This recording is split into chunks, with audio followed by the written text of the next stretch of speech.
Stu's ears perked up at the sound of a door slamming. Gotta go. We got company. The ape on the screen nodded as he faded into blackness. Glancing to Ben and Matrix, Stu added, We better get out of here. Don't want Uranus to know we've been snooping. Stu met Peter as he returned to the library, but by the look on Peter's face, things didn't look promising. Stu waited for a time after Jupiter stepped through the door. Where's Elizabeth? Stu whispered. Peter sighed and shook his head.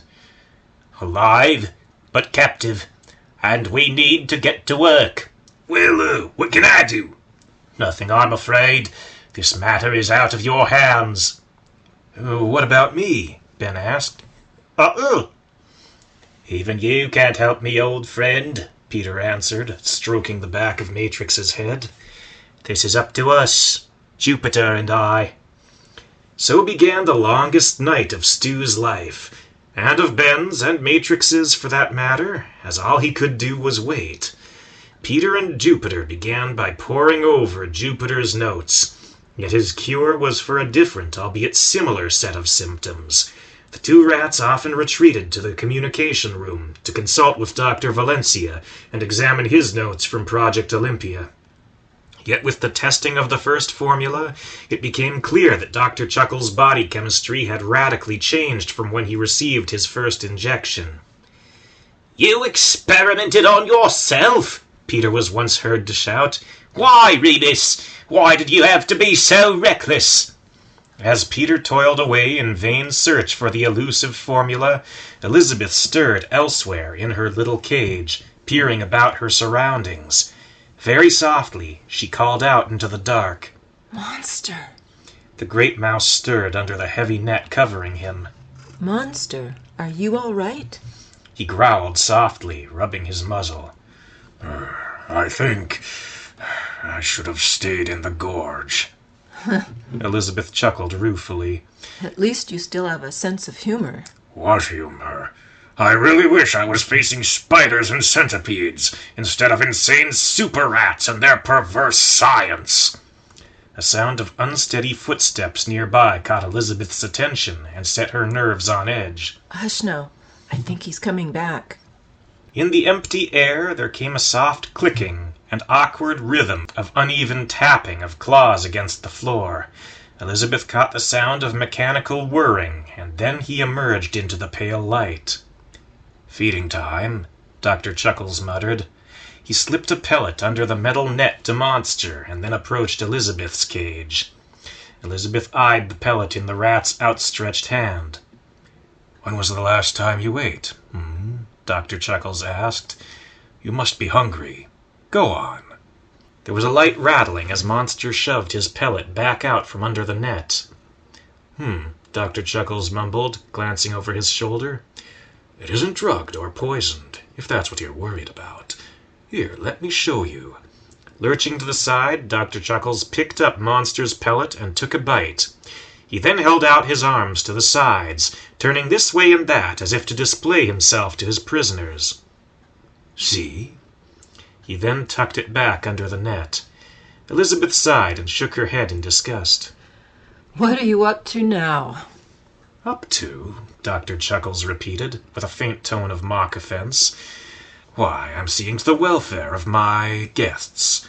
That is what I'm up to. He paused a moment, taking note of Elizabeth's skeptical expression. I am many things, my lady, but I am no monster. Elizabeth glanced to her captive friend and then gave Dr. Chuckles a cold stare. No, you're not a monster. You're a demon. A demon, Dr. Chuckles mused. A being once of light and goodness that has now fallen from grace and chosen to make war against his creator. Yes, I suppose I can see the resemblance. Elizabeth wrinkled her nose as Dr. Chuckles held out the pellet once more. What does it matter? We both know Peter can't cure you. Then you'll just kill me anyway. Dr. Chuckles let out a low growl. My lady, I promised I wouldn't harm you. I did not promise to kill you if Peter failed. Unlike some people, I keep my promises. Elizabeth leaned back against the far side of her cage and crossed her arms. So you lied to him. How do I know you're not lying now? Dr. Chuckles shrugged. You don't. That's the trouble with people these days. You can't trust anyone. You could raise them from birth, watch them open their eyes for the first time, see their first steps, teach them right from wrong, and they can still break your heart with an unforeseeable betrayal. Is that why you hate him? You think he betrayed you? Dr. Chuckles let the pellet drop, clattering to the ground in Elizabeth's cage.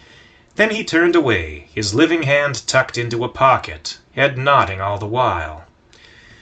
We may be brothers by blood, but I always loved Romulus as a son. Our father was taken from us before he was born, and our mother shortly after. I was all he had. Elizabeth waited silently, gazing long and hard at Dr. Chuckles' back.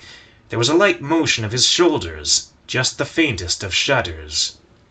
Then Dr. Valencia happened. Valencia and his precious Project Olympia. Dr. Chuckles gave a mad cackle, setting Elizabeth's nerves on edge. He wanted to create some sort of super ape, but he couldn't experiment on other apes. That would have been immoral. So he used us instead. Mice, rats, guinea pigs. I don't know how many fell victim to his cruelty. 3 at least, I suppose. I grew smarter and stronger, but at a terrible cost. Constant pain? Elizabeth guessed. Dr. Chuckles' head bobbed up and down as he nodded. Very good, my lady. Constant pain, like an endless lethal current of electricity, surging through every nerve in my body. Every inch of me on fire, every moment of every day. I can even feel it in my sleep. There is no relief, no escape. I was determined to get Romulus out of there before Valencia came for him. I was too late, of course, but he seemed different. He wasn't in pain. No, he wasn't. We escaped, of course, into the wild. We worked together to understand our new surroundings. Dr. Chuckles threw back his head and let out a dreamy sigh. Oh, the adventures we had together. The stories I could tell. So many distractions, so many puzzles to take my mind off the pain. There were times I barely noticed it. Dr. Chuckles was silent for a moment. He lowered his head, his shoulders shuddering. Then he left me twitching in a hole. My own brother, my son, left me for dead. I'm sorry, Elizabeth whispered. I don't know what to say. She was answered with a cruel, faltering laugh. Don't say anything, my lady. There's nothing to say. I was there for him, through all his tribulations. And then in my hour of need, he was not there for me. Elizabeth met Dr. Chuckles' gaze, at first with her famous cold glare, but before long instead with a look of sincere compassion. It doesn't have to be this way. Dr. Chuckles raised a curious eyebrow. Intriguing.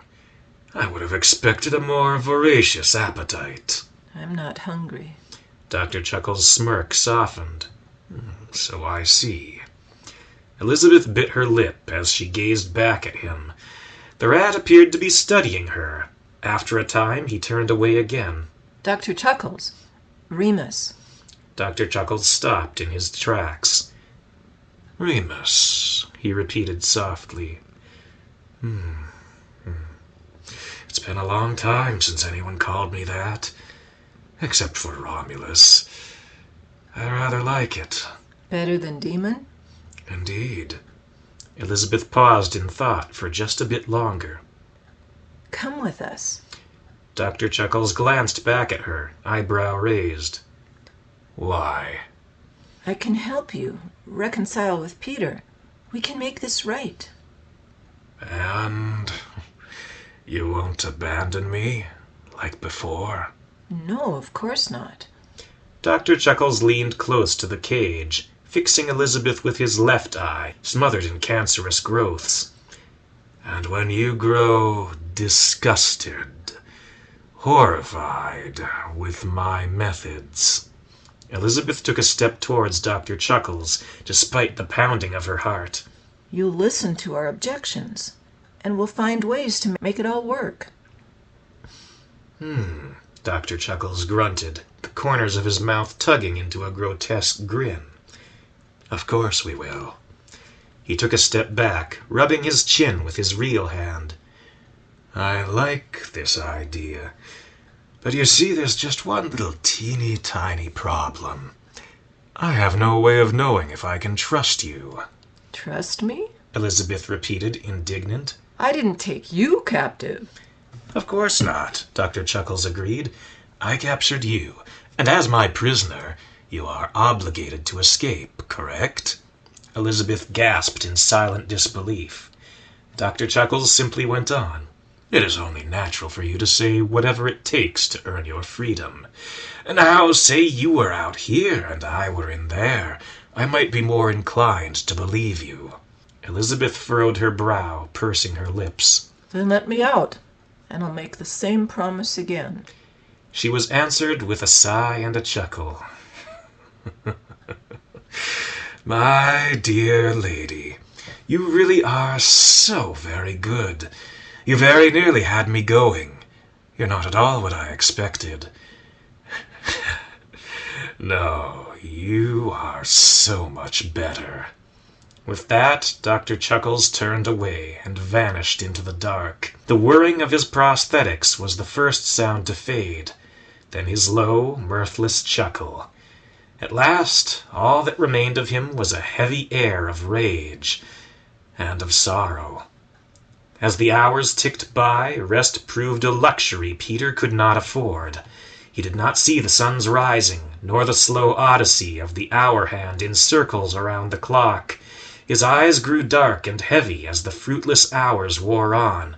Formulae were examined, tweaked, and examined again as Peter struggled to trace the changes in Dr. Chuckles' biochemistry, an endless labyrinth of chemical twists and turns. "You know," Jupiter once remarked, "there may be a far simpler answer to this whole matter." "Perhaps," Peter agreed, rubbing his sore red eyes. "It's always the obvious thing you miss." "I was referring to a little poison," Jupiter clarified. "We could easily remove Remus from the equation. Then we could free your friends without a struggle, and I would no longer fear his presence." For a burning moment of outrage, Peter's weariness fled, leaving him energized and alert. He turned away from his piles of frantic notes and turned his angry glare on Jupiter. "You're suggesting I lied to him, like you've lied to me time and again?" Jupiter nodded. "I suspect it's what he wants. Think about it.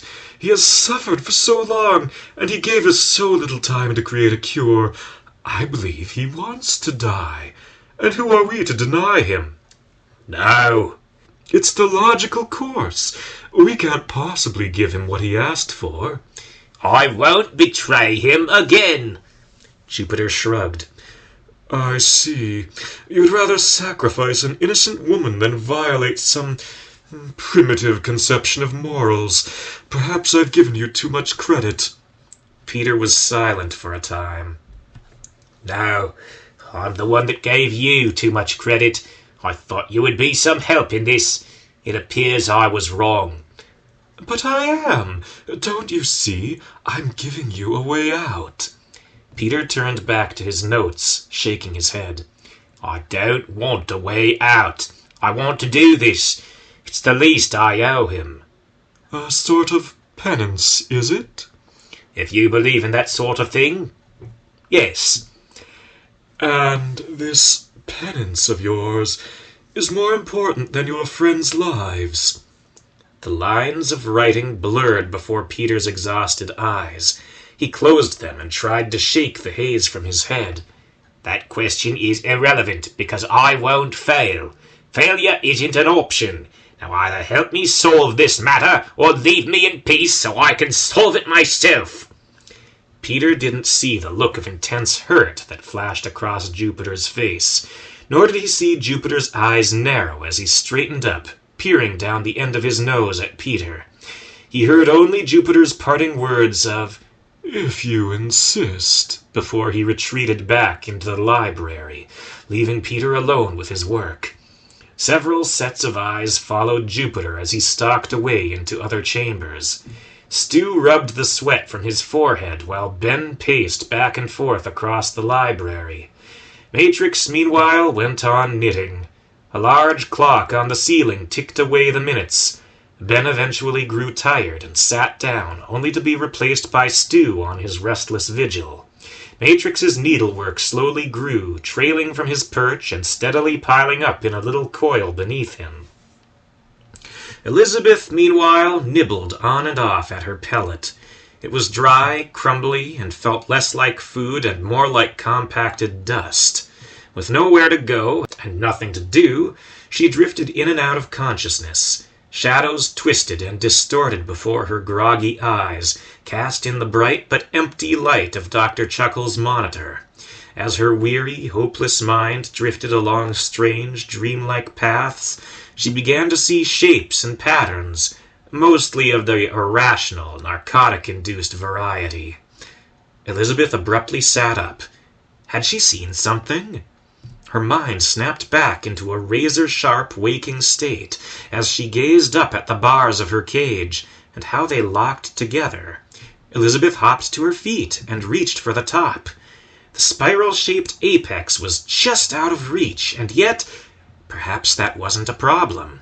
Each bar was bent at a shallow angle, ending in a curl, which hooked together with the others, each one holding another in place. It was a delicate balance, albeit a delicate balance that held quite firmly together.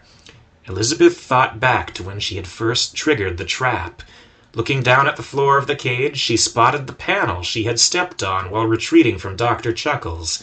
Stepping on it drew the bars together, slightly loosening the circle of hooks that held the cage in place. Looking back down at the floor of the cage, Elizabeth spotted the slots around the edges that allowed the bars to lay flat on the ground or rise into their current configuration when the panel was triggered. Elizabeth grabbed hold of one bar and pulled it slightly inward. One by one, like a circle of dominoes, the others fell. A quick tap of her foot against the floor panel brought the cage back in the blink of an eye. Interesting, Elizabeth mused. She glanced around the dark room. She could see no sign of Dr. Chuckles, but Elizabeth could easily picture him lying in wait, studying her actions.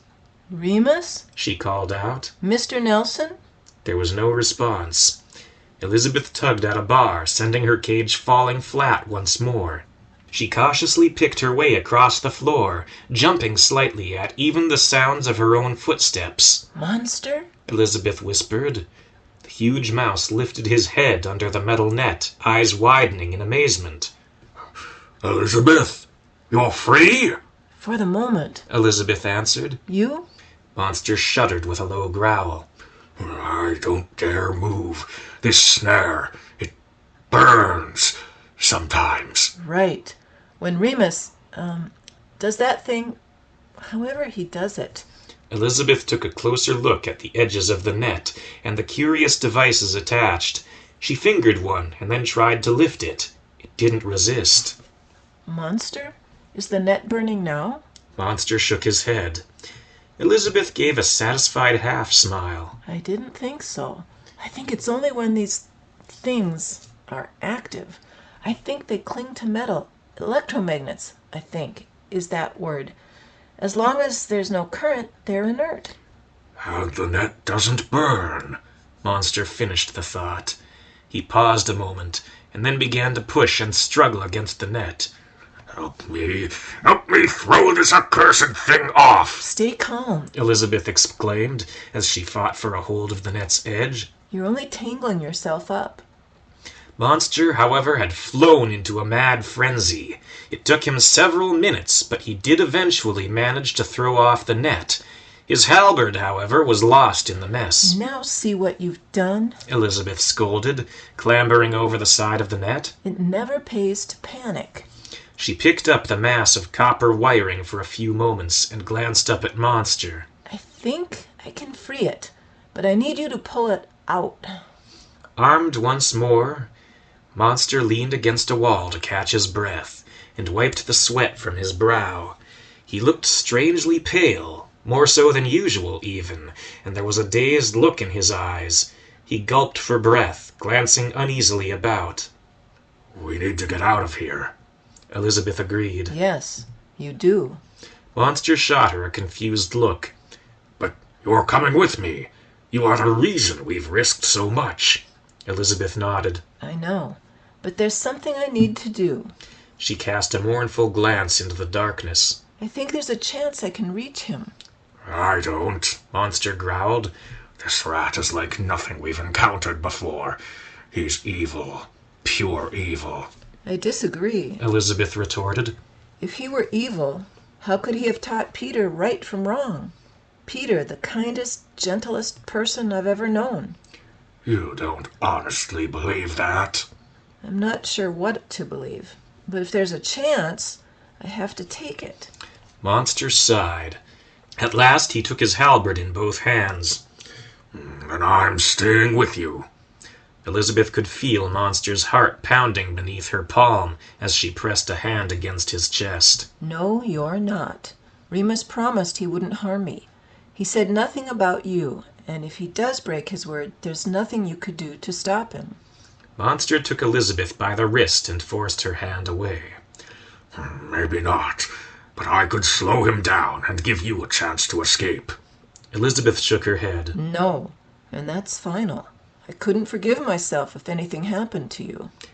Nor could I should something happen to you, Monster countered. This isn't a fight you can win, old friend, so don't try. Elizabeth couldn't help a warm smile. Maybe, but I wouldn't be much of a friend if I didn't, would I? No, you wouldn't. A cold voice wafted out of the dark. There was a loud, sharp sound of grinding gears, and then the whirring and clicking began. Dr. Chuckles emerged from the dark, head bowed in defeat. All right, then, Princess. You've reached me. I accept your offer. He stalked past Elizabeth and Monster and pried open the left entrance to his lair. Go on, you're free. I surrender. Elizabeth nodded to Monster. What about you? The big mouse protested. I'm staying. Elizabeth insisted. As a show of goodwill.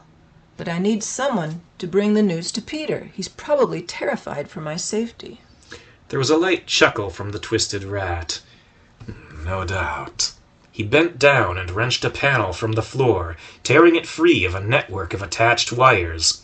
Holding it up, he added, As you said, a show of goodwill. Then he tossed it aside. Go on, Elizabeth urged. Monster growled uneasily. Are you sure? Elizabeth glanced to Dr. Chuckles, then to the severed wires, and back to Monster. Yes, quite sure. At long last, Monster nodded and slunk to the exit, yet he paused as he passed Dr. Chuckles and shot a warning glare up at the rat. But if anything should happen to her... Dr. Chuckles seized the tip of Monster's halberd with his middle hand, abruptly cutting off the mouse's warning. Not part of the plan. Therefore, you need not concern yourself with that eventuality. Monster froze, his glare lingering for a long time on Dr. Chuckles. At long last, he looked back to Elizabeth with a very unhappy expression. I'm staying. End of discussion. Somewhere a clock chimed. Peter's eyes snapped open. Had he been sleeping? He pulled off his cap and ran his fingers through his hair. The last thing he remembered was the notes. He remembered transcribing, rearranging, scribbling out a new formula in a shaky hand, and then... where had it gone? Finished, Jupiter announced. Where had he come from? Peter rubbed his eyes as he looked up and saw a wooden frame holding a test tube at the far end of the table. Jupiter stood beside it with an immensely pleased look on his face and a scrap of paper in his hand. Peter gulped. What time is it? Not to worry, my boy. We still have half an hour to make the delivery. Peter eyed the test tube for a moment. Is that? The cure? Yes, derived from the last of your notes. But don't take my word for it. Jupiter motioned to a rat-sized microscope. Have a look for yourself. As Peter peered through the lenses, he gasped in amazement. The sample! It's... Perfectly normal, yes, Jupiter finished the thought. I'm afraid Remus will lose his intelligence. He'll no longer be Olympian. But he shouldn't be in any pain either. Peter stared long and hard through those eyepieces. He wanted nothing more than to believe what he was seeing, wanted so badly to believe he could bring Remus back. Yet as he glanced back to Jupiter, he was reminded of their last conversation, and suspicion welled in the back of his mind.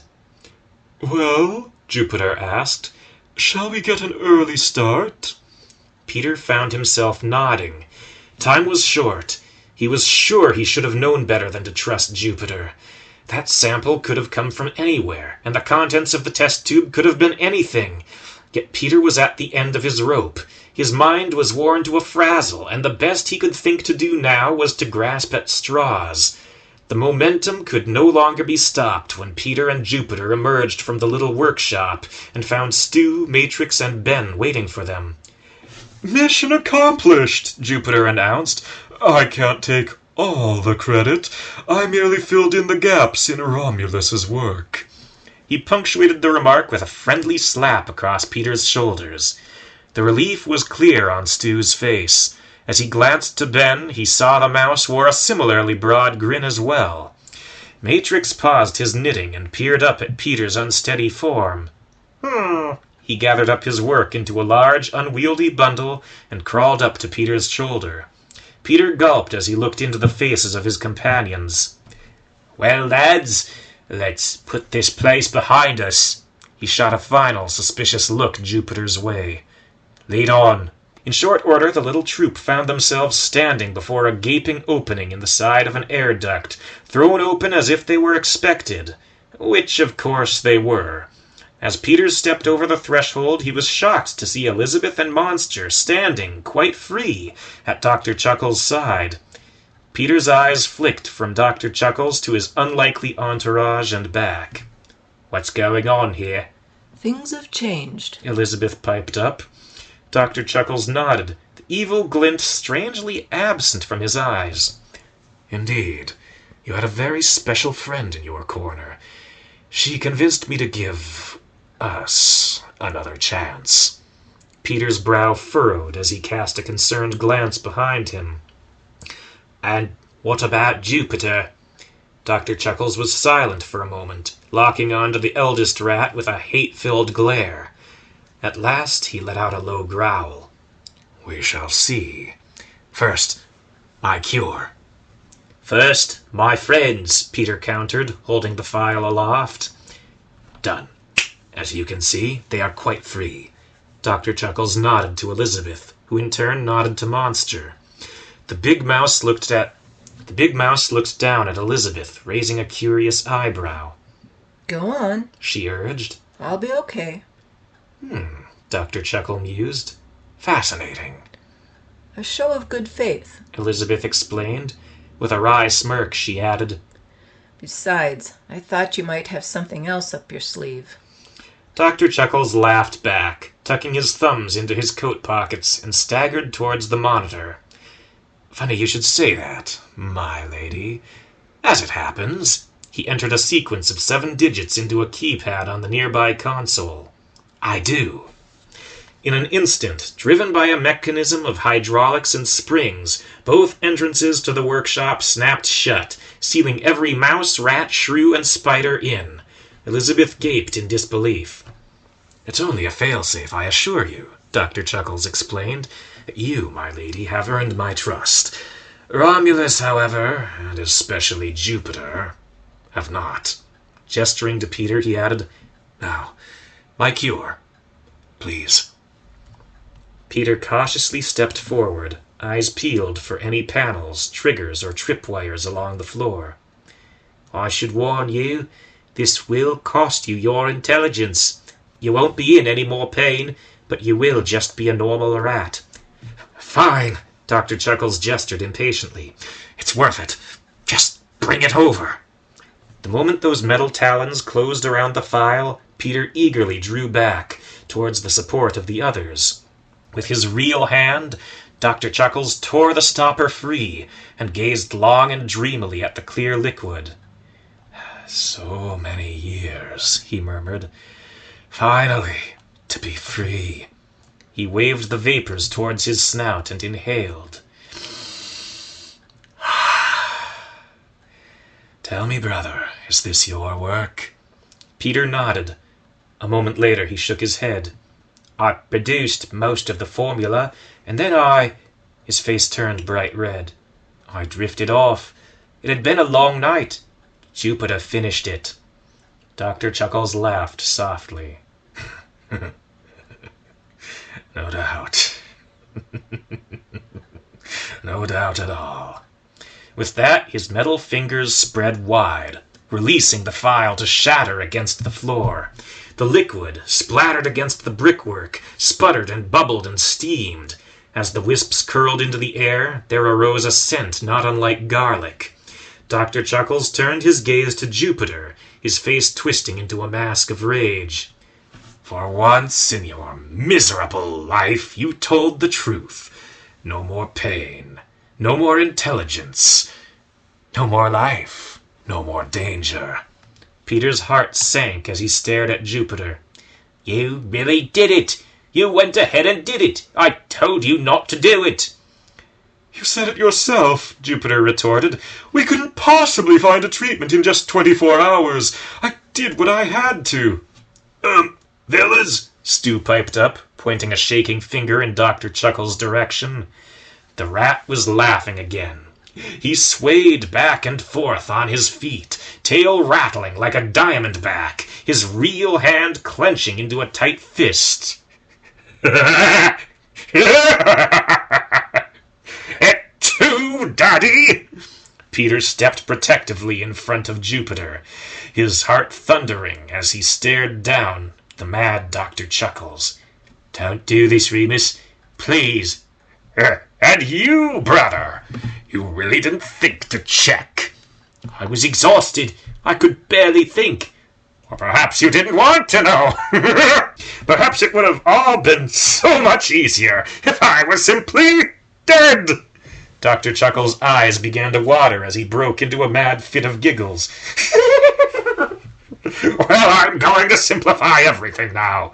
You won't have to worry about me ever again." Flexing his claws, he staggered forward, far more quickly than his uneasy gait would have suggested. Wait! Stop! Elizabeth cried out, dashing into Dr. Chuckles' path. The rat simply heaved her off the ground by the scruff of her neck with his real hand. "Oh, my dear lady, I'm afraid it just wouldn't have worked between us." Then he lightly tossed her aside, her short fall breaking upon a pile of spare parts. With a roar, Monster charged forward, bringing the chopping edge of his halberd to bear. Dr. Chuckles caught it with his metal hand, bringing the weapon to a sudden halt. "You have a great deal to learn, boy," the rat sneered. "You must touch me to harm me, and you cannot afford to touch me." Electricity surged from Dr. Chuckles' steel claws with enough power to bring even Monster to his knees. Peter whispered something to Matrix and sent the spider scuttling away into the darkness. "What's this, brother? Don't want your pet to share your fate?" Peter shook his head. "No, I don't want him to share yours." In a flash, he darted forward, pressing his palms against Dr. Chuckles' chest, and shocked the rat with a charge of his own. Dr. Chuckles threw back his head and laughed. "Really, brother? Is that the best you can do?" With his metal hand, he seized Peter by the throat and heaved him off the ground. "You, the favored son? I thought you were supposed to be smart." "And I, you," Peter choked back. Somewhere behind Dr. Chuckles, there came a high squeak of "Yee-haw!" and out of the darkness flew a thick, powerful lasso of spider silk, which caught Dr. Chuckles by surprise around the neck. Quick as a flash, Stu and Ben rushed to join Matrix, hauling with all their might on the silk rope and yanking the shocked lab rat off balance. Both Romulus and Remus toppled to the ground together as Dr. Chuckles stumbled, and in the brief pause Peter wrenched himself free, leaving 3 terrifying scratches along his throat. Gaze snapping to the pile of spare parts, Peter hastily formulated a plan. Then he was off, leaving Dr. Chuckles to struggle against the silk noose for breath. "Metal rod, good," Peter muttered as he rummaged through the pile. "Copper wire, not ideal but passable. Wrap around." 3 voices cried out as one, as a swipe of Dr. Chuckles' metal claws severed the silk rope, sending Stu, Matrix, and Ben tumbling backwards in a heap. Seizing the lasso with his living hand, Dr. Chuckles wrenched it from around his neck and tossed it aside. He shook his head, momentarily disoriented, and then his furious glare turned upon the cowardly Jupiter, who just then was struggling against the machinery holding the nearest exit closed. "Leaving already?" Dr. Chuckles barked. "But, Father, we still have so many lovely Pop and Son things to do." With that, Dr. Chuckles lunged, lashing out with his metal hand in what surely would have been a grievous blow. But those knife-like claws never struck. Dr. Chuckles' momentum rapidly died away, leaving him frozen just before he could reach his victim. For a moment, Dr. Chuckles fought for control of his arm, glaring at it as it sat still in midair. Then he heard the low hum, and felt his feet begin to skid backwards. "Jupiter!" Peter shouted. "Help me! I need more power!" 2 sets of eyes turned to Peter as Dr. Chuckles and Jupiter simultaneously realized what had happened. Dr. Chuckles howled in fury as his tail fought to strike like a scorpion when Jupiter darted past. While Dr. Chuckles had been distracted with the lasso, Peter had hastily constructed a crude electromagnet, which he now powered with his own natural electricity, and which now ensnared the doctor's metal prosthetics in its magnetic field. As Jupiter joined hands with Peter, adding his own bioelectricity to the current, the field grew even stronger. Dr. Chuckles howled and shrieked as he clawed at the floor with his free hand, fighting in vain against the strength of the magnet. There was a resounding clang as Dr. Chuckles finally crashed into the device, the mechanical parts of his body rendered useless, and the rest of him nearly immobile. "Bess!" Peter shouted. Elizabeth held her head, fighting to stop the world from spinning as she sat up. "The doors!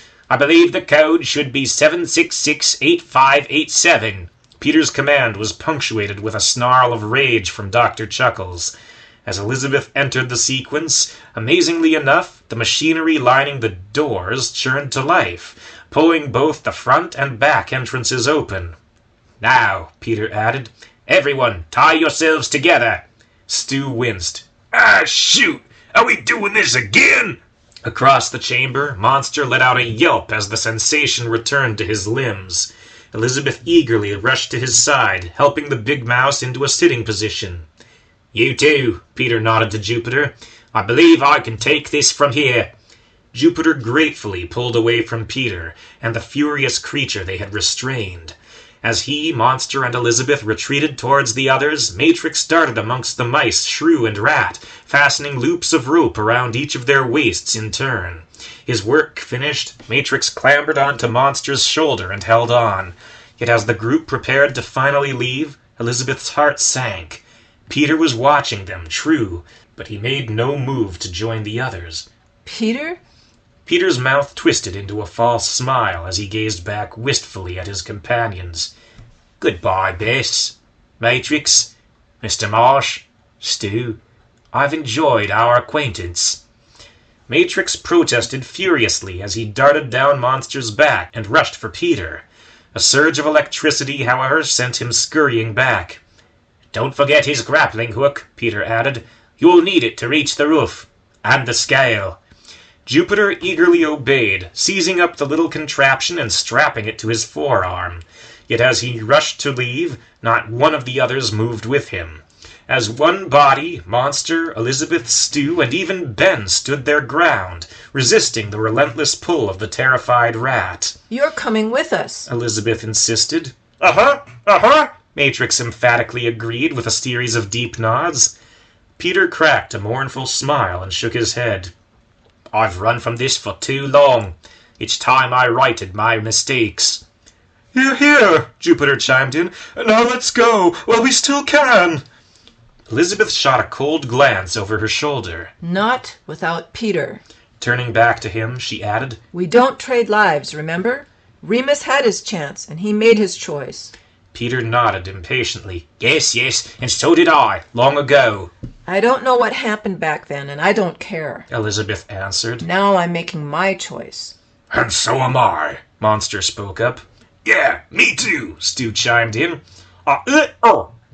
Ben stepped up beside Elizabeth, and taking her hand, he nodded his agreement. Jupiter, meanwhile, had taken to furiously chewing at the rope connecting him to the others, but the sticky silk stubbornly refused to give way.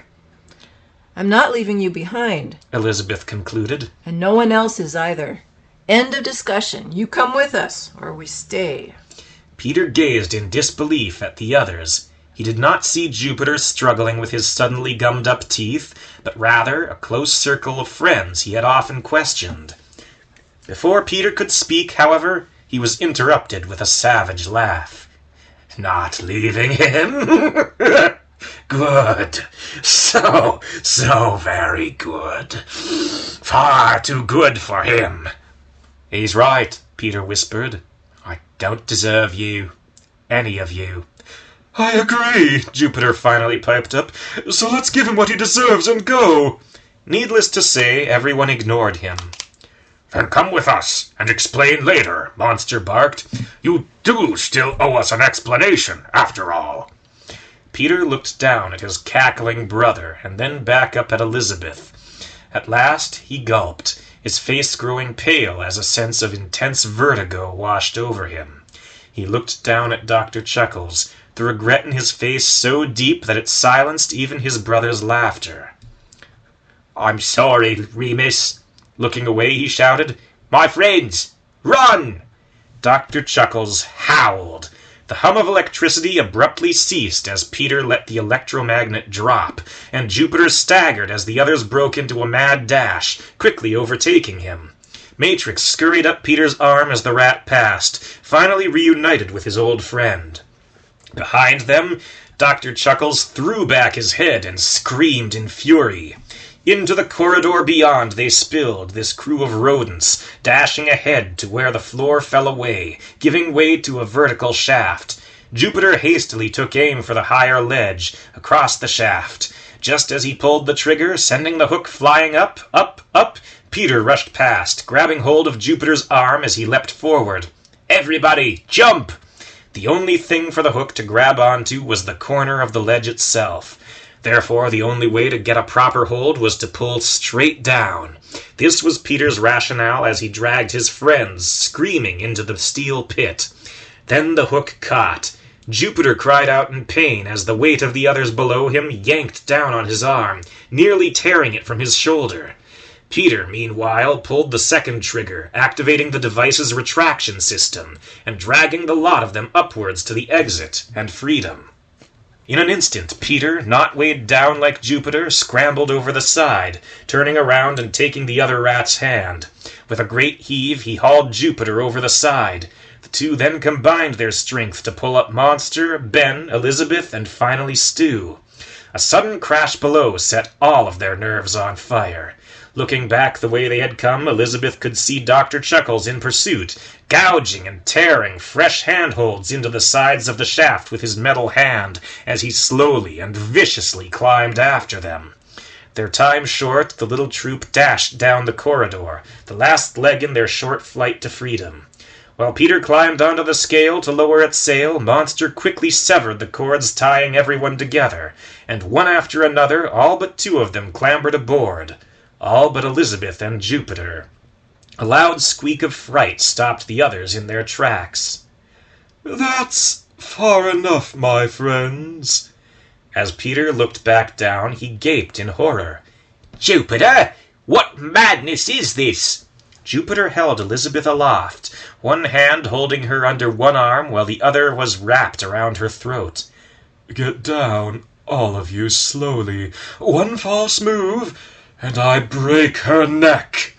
Peter nodded to the others. Do as he says. Smart boy, Jupiter remarked. I'm glad to see you're wise enough to know you've been beaten. Peter raised an eyebrow as he descended from the scale.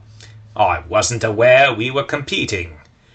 Then you're a fool, Jupiter growled. Every moment of every day is a battle. The superior among us know it, and take steps to win. Monster drew his lips against his teeth, just at the edge of baring them. Yet he knew better than to challenge the rat. For one superior, you ran just as fast as the rest of us. Jupiter snorted, peering down his nose at Monster with contempt. The true measure of a man is his lifespan, and I intend to live another day. The rest of you, meanwhile, will serve to distract Dr. Chuckles while I make my escape. Now back away. Give me a good berth. Peter was the first to step aside, followed by Stu and Ben. Monster hesitated as Jupiter approached, but a harsh shake of Elizabeth was enough to persuade him. Let her go. Jupiter froze in his tracks as the nightmarish voice reached his ears. He spun about, holding out Elizabeth like a shield. She gasped for breath, eyes wide and terrified, as she saw the dark, reddish glare looking back at her. Stay back, Jupiter warned. I'll kill her, I swear. Dr. Chuckles smirked, skepticism written across his face as he emerged from the shadows of the vent. Kill her? Really? And lose your only bargaining chip? I think we both know what would happen. Dr. Chuckles glanced to Monster with a look of immense satisfaction. As Jupiter followed the other rat's gaze, he too saw the huge mouse fingering his halberd. Now, let her go, and I promise to make it quick and painless. Dr. Chuckles took another step forward, flexing his metal claws. If you do not let her go, I promise it will take far longer. And if you kill her, why then, you won't die at all. His sweat glistening in the moonlight, Jupiter feverishly glanced about for some way out. Well, don't just stand there. Stop him! Monster growled but remained rooted to the spot. Peter shook his head. Speaking of knowing when y'all are beaten, now's a good time, Stu observed. Jupiter fingered Elizabeth's throat in panic. I'll do it! I will! At long last it became too much for Ben. The least experienced among them, he was also the easiest to coerce. With a shout, he charged for Dr. Chuckles. Alpha! Elizabeth cried out. Stop! There was a flash of metal blades and a crackle of electricity as Dr. Chuckles swatted the terrified mouse aside, as easily as if he were a rag doll. No! Elizabeth wailed. Dr. Chuckles knelt over the body, feeling Ben's neck for a pulse. Then he looked up at Jupiter with an angry snarl. You see this? A mere mouse, unmodified, illiterate, a child in an adult body, and yet he still had the courage to face me. He was still more of a man than you'll ever be. Dr. Chuckles stood up, flexing his metal claws. Now, let her go. You have until my patience ends, and believe me, that won't be long. Jupiter gulped, glancing furiously among those that remained. Someone stop him! I tried, Monster growled. He was answered with a pleased smirk from Dr. Chuckles. He is beyond my ability. And I'm too short, Stu added. Jupiter looked to Peter, who simply shrugged. I'm a lover, not a fighter. It's just us, Father, Dr. Chuckles breathed, his voice quaking with a hint of a giggle. This is the moment of reckoning, just as I promised. Finally, Jupiter snapped. He flung his hostage at Dr. Chuckles and dashed for the scale, throwing every ounce of weight he had against it. Very slowly it began to roll forward. Too slowly. There was a howl of fury as Dr. Chuckles charged for him. A metal hand dug its claws into Jupiter's shoulder and wrenched him from the vehicle, casting the screaming rat to the ground. Monster, meanwhile, dashed to Elizabeth's side. She coughed, but managed to choke out a few words. I'm okay. I'm fine. Dr. Chuckles, meanwhile, kicked Jupiter over onto his stomach and pressed a foot against his back. I believe our business is concluded, Romulus. Concluded? Peter repeated in a daze. Indeed. Dr. Chuckles looked up. I'm going to be very busy for a very long time. Between reconnecting with dear old Daddy, he punctuated the remark with a surge of electricity, drawing a yelp from Jupiter, and leaving him twitching as the shock died away, and reorganizing the lab. So I'm going to give you a head start. Elizabeth looked up, gasping for breath. Monster, likewise, followed her gaze. Peter continued to stare. A head start? This is me being merciful, Dr. Chuckles answered. Make no mistake, our quarrel is not over. But I'm afraid I can only wreak so much vengeance at a time. And with our father out of the picture, someone needs to keep up the doctor's treatments. Dr. Chuckles' brow sagged into an ugly scowl as he went on. So I'm giving you this chance, brother. Run. Run and never look back, because if you do, you'll only see me at your heels. What about Jupiter? Elizabeth asked. Dr. Chuckles looked back at her in sincere surprise. What? This filth? Don't tell me you care about him. We don't trade lives, Elizabeth insisted. Dr. Chuckles smirked. I do. With that, he grabbed Jupiter by the ears, yanking his head back, and wrapped his metal hand around Jupiter's neck. Remus, no! I'm afraid you forced my hand, my lady. Dr. Chuckles grinned. Besides, I have to keep my promise. He did let you go, after all. Lightning flashed, and Dr. Chuckles' mad cackle mingled with Jupiter's last wail and Elizabeth's horrified scream. Jupiter's head slumped back to the ground. Dr. Chuckles' metal talons dripped with a black, copper-scented slime in the moonlight. The ensuing silence was broken only by the sound of Elizabeth's whimpering. Monster scowled at Jupiter's corpse, but only for a moment. It was more important to him that he carry Elizabeth back to the scale. Stu shivered in the chill breeze as he clambered aboard and squeezed close to Elizabeth for warmth. Don't forget your new friend, brother. Dr. Chuckles motioned to Ben's still form. Don't worry, he's quite alive. I promise. Peter eyed Dr. Chuckles suspiciously, but he did indeed venture to Ben's side. As promised, the mouse did have a pulse, and Peter could feel his muscles twitching. Heaving Ben into his arms, Peter carried the mouse back to the scale, and climbing aboard, lowered the sail. A strong wind caught the silk, filling out the sail, and sent the little vehicle gliding away into the night. That night was a restless one. Elizabeth and her circle of friends sat around a crude fire pit, rigged up from a tuna can and some ignited cardboard and wood chips. Ben, who was unaccustomed to the outside world, jumped at every sound. Elizabeth, however, was most concerned with Peter. He wore an especially somber expression as he tended the flames. Are you going to be all right? She asked. Peter nodded. I will be. He rubbed his eyes on the back of his arm and sniffed. He was a good man once, you know. I know. Peter was silent for a time longer. Tell me, Bess, have you ever watched someone you loved decline? Elizabeth nodded. My father couldn't remember his own name before he died. Peter sighed. Remus didn't lose his memory, I'm afraid. I almost wish he had. No, he lost his soul. The injections? Yes, the injections. You know he was left in constant pain, yes? Yes. Peter sighed. I always hoped he would adapt and come back, but he grew increasingly bitter and vicious. There was no end in sight. Finally, his sheer savagery was too much for me.